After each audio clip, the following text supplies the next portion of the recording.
ფეროვნებით აღქმა, ხო, არომატების ფსიქოლოგია.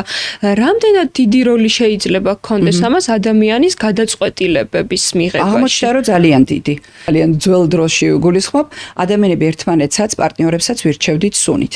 და ზოგადად სუნს ქონდა ძალიან დიდი დატვირთვა. რაც არ უნდა პარფიუმი ვიხმაროთ და სუნა მოვიხმაროთ, ადამიანური სუნი არსად წასულა და ჩვენ რაღაცა ქვეცნობიერად მაინც მის შეფასებას ვახდენთ. აღმოჩნდა, რომ ადამიანებს გვაქვს გენები, უამრავი ათასობით გენი, რომლითაც ვიჭერთ, თქვა და მარკირებას უკეთებთ კონკრეტულ სუნს, რომელიც ჩვენს თავში ხდება. და გენების მატარებელი ხო ვარ, თქვა რაღაცა ჯამთელი მაქვს რაღაცა ისე რა ვარ რაღაცა გენეტიკური მონაცემების თაიგული. თაიგულს თავის კონკრეტული სუნი აქვს, რომელსაც ადამიანი ატარებს.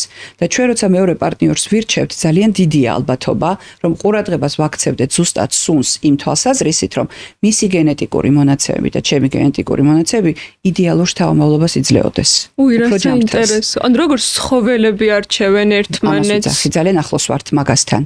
ამიტომ არის ხოლმე რომ კოდია ყველას გვაქვს ეგეთი გამოცდილება, შეიძლება მეორე ადამიანი არც ვიზუალურად დიდი არაფერი იყოს, თითქოს არც ისე, მაგრამ რაღაცა გიზიდავს და ვერ იგებ რა გიზიდავს.